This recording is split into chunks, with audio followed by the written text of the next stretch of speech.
how should I go about creating these stories? I want to use them in my work, right? Let's say I'm giving a talk or I'm doing a workshop and I need a story for a topic.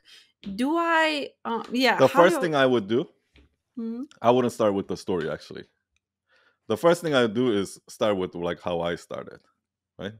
Like, hey, you should post every day, but you're not. You should go to the gym every day, but you're not. You should meditate every day. You should quit smoking, but you're not. You shouldn't have that extra drink, but you're going to.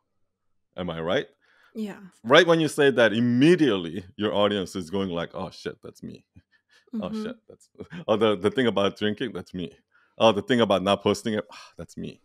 Right? So immediately their ears open up. They're like, "Okay, what is she gonna say next?" Right? And then it goes, "What if I were?" And then so what I'm doing is I'm putting myself in a person who's dealing with the struggle that I'm about to teach them. Okay?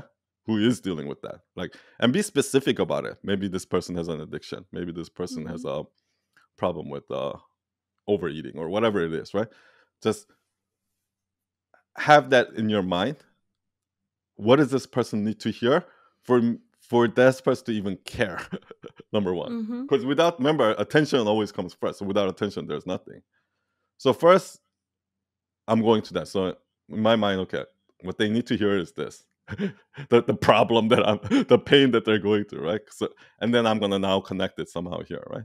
So once I've done that, the next thing I'm gonna do is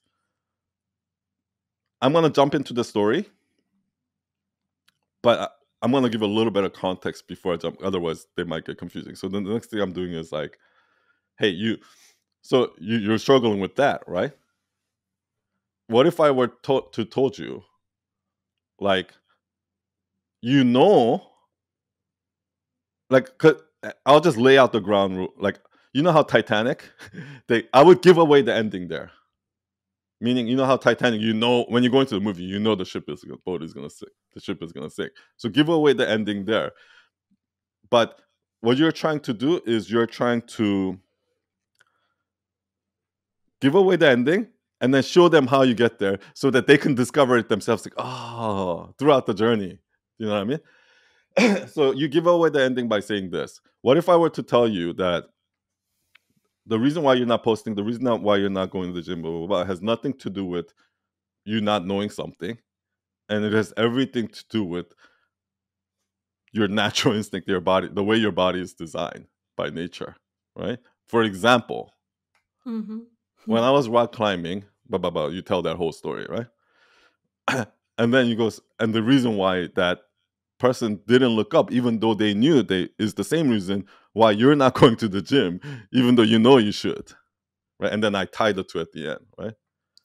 But I think that it's good to have some mystery up front, where like, okay, where is this going? Where is this going? Okay. But not Yeah. too much that is so Mm-hmm. detached. Mm-hmm. Does that help? Yeah. Yeah. It does I help. guess the best advice I can give is I really try to put myself in the mind of the person that needs to hear this. And if I put myself in that, like the worst person, right? Like meaning an addict, somebody who's an addict who just can't get out of it. Like, what is that person really like? If I'm in that mind, I'm not. All I'm thinking about is my next fix. I'm not worried about career. I'm not worried about any of that. What do I need to hear, right? Mm-hmm. Hmm. So really putting yourself in that person's shoe, I think is how you do that.